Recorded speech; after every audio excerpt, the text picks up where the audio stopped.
Hello শিক্ষার্থীবৃন্দরা, কেমন আছেন আপনারা? আশা করি সকলে ভালো আছেন। আজকে আবার আমরা ভিডিও সিরিজের আরেকটি পর্ব নিয়ে হাজির হয়েছে। আজকে মূলত আইসিটির HTML এর প্র্যাকটিক্যাল কিছু কাজ করব। HTML প্র্যাকটিক্যাল কিছু কাজ করব। আমরা HTML প্রথম পর্বটা করেছি। আপনারা চাইলে আই বাটন থেকে সেই প্রথম পর্বটা দেখে নিতে পারেন। যেহেতু এটা প্র্যাকটিক্যাল অংশ, সো আমি এখানে ভিডিওটা বেশি দীর্ঘায়িত করব না। আপনার জন্য আলাদা একটি প্র্যাকটিক্যাল ভিডিও আমি প্রোভাইড করবো। যদি আপনাদের আগ্রহ থাকে অবশ্যই কমেন্ট সেকশনে জানাবেন। আমার আরেকটি প্রোগ্রামিং চ্যানেল রয়েছে, সেই চ্যানেলটিতে এটার সম্পূর্ণ সিরিজ মানে HTML A to Z দিব।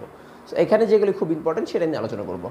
তো আমরা যদি প্রিভিয়াস ভিডিওটা দেখে থাকি তাহলে আমরা বলেছিলাম যে HTML করার জন্য সবার আগে শুরুতে আমরা কি শুরু করি, একটা HTML ট্যাগ দেই আর একটা HTML ট্যাগ শেষ করি, এবং সেইটাতে দুইটা অংশ থাকে। একটা হলো হেড ট্যাগ, হেডের একটা শুরু থাকে একটা শেষ থাকে, আর সবশেষে হয় একটা বডি ট্যাগ, বডিরও একটা শেষ থাকে।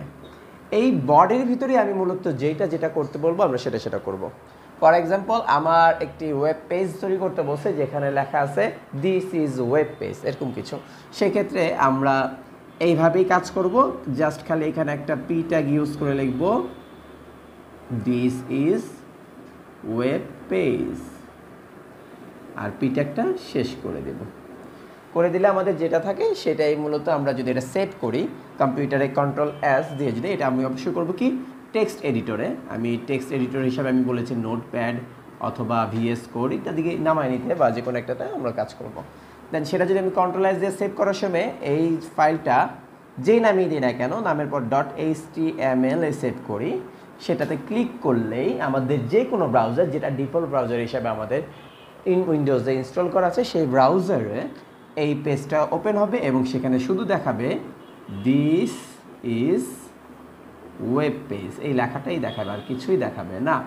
আপনারা যদি আমার ওই চ্যানেলটিতে থাকেন অথবা আমি এখানেই চেষ্টা করব, আমি এখানে করে দেওয়ার জন্য সাইডে আপনারা ভিডিওতে দেখতে পারবেন। তো এইভাবেই প্রশ্ন আমাদের আসবে। আমরা H1 ট্যাগ দিয়ে লেখাটাকে বড় করতে পারবো, মানে হেডার ট্যাগ, H2, 3 এরকম অনেকগুলি ট্যাগ রয়েছে। এই ট্যাগগুলি দিয়ে আমরা হেডারটাকে বড় করতে পারবো, ছোট করতে পারবো। এখন মূলত আমাদের যাই করি না সেটা বডি ট্যাগে করব। কেউ যদি বলে একটা টেবিল তৈরি করো, হেড ট্যাগের ভিতরে একটা টাইটেল ট্যাগ থাকবে, টাইটেল ট্যাগ শুরু হবে, টাইটেল দিয়ে ট্যাগ শেষ হবে। টাইটেল ট্যাগ কি? মূলত ওই ওয়েব পেজের নাম যেটা দিব, উপরে একটা URL সার্চ বারে যে নামটা থাকে সেই নামটাই হলো মূলত টাইটেল। আমি যদি বলি যে ফেসবুকের একদম URL বারের উপরে থাকে একটা ফেসবুক নাম, সেটা ফেসবুকের টাইটেল বার। ওকে, আপনারা সব যে কোনো ওয়েব ব্রাউজারে যদি রাইট বাটন মাউসে ক্লিক করে ইন্সপেক্ট এলিমেন্টে চলে যান তাহলে এই HTML কোডগুলি আপনারা দেখতে পারবেন। এখন আমরা চলে আসি বডিতে। উদাহরণস্বরূপ আমরা একটা টেবিল করব, এই টেবিলটা করতে বলছে ABC, এখানে বিভিন্ন ডেটা দেওয়া আছে। ধরেন এটা দেওয়া আছে হাই, হ্যালো, যে কোনো ডেটা দেওয়া আছে আর কি। সেক্ষেত্রে আমি কি করব? সেক্ষেত্রে আমি যেহেতু এটা একটা টেবিল ক্রিয়েট করব, তো আমরা একটা টেবিল ট্যাগ দিব, অবশ্যই সেটা বডির ভিতরে। টেবিল ট্যাগ শুরু করব আর টেবিল ট্যাগ শেষ করে দেব। টেবিল ট্যাগের টেবিল বর্ডার লাগবে। আমি জানি অ্যাট্রিবিউট কি, আগের ভিডিওতে আমি দেখাইছি। যদি আপনারা না দেখে থাকেন, এটা আমরা 1 পিক্সেল বা যা খুশি তা দিতে পারি বর্ডার। আমরা জানি বর্ডার লেখার সিস্টেমটা এটা। সো টেবিল ট্যাগের মধ্যে তিনটা জিনিস মূলত গুরুত্বপূর্ণ। টেবিল ট্যাগে তিনটা গুরুত্বপূর্ণ এলিমেন্ট রয়েছে টেবিল ট্যাগে। কি কি? একটা হলো টেবিল হেডার, যাকে আমরা টেবিলের T আর হেডারের H দ্বারা প্রকাশ করব।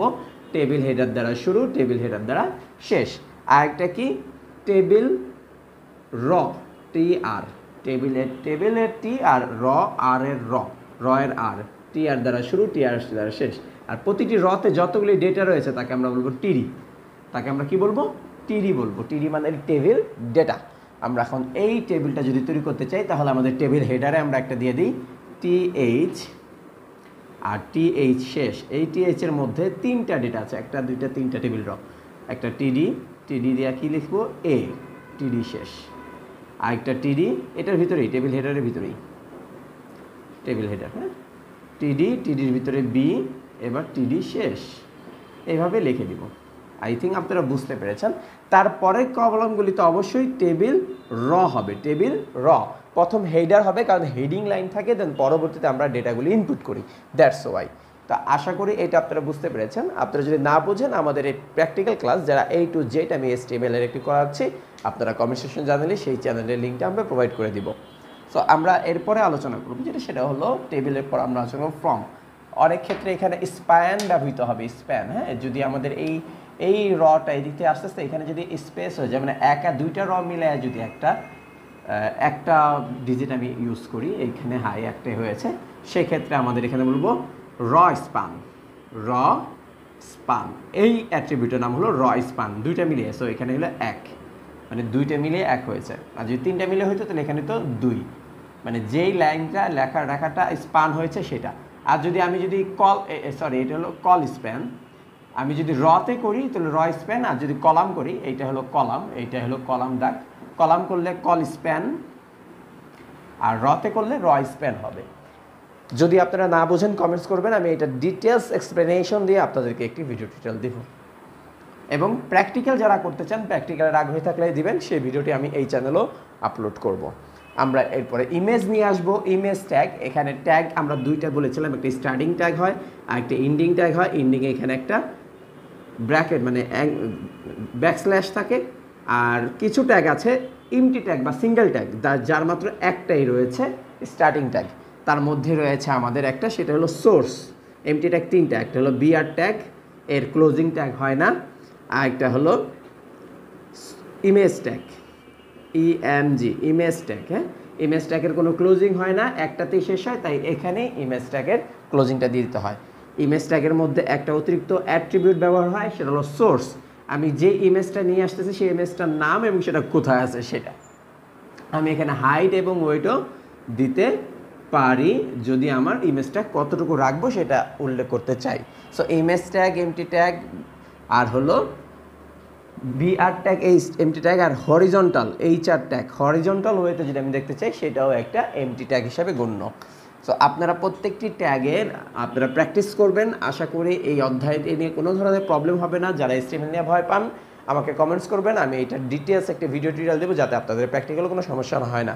তো আজকে এই পর্যন্তই, দেখা হবে পরবর্তী ভিডিওতে।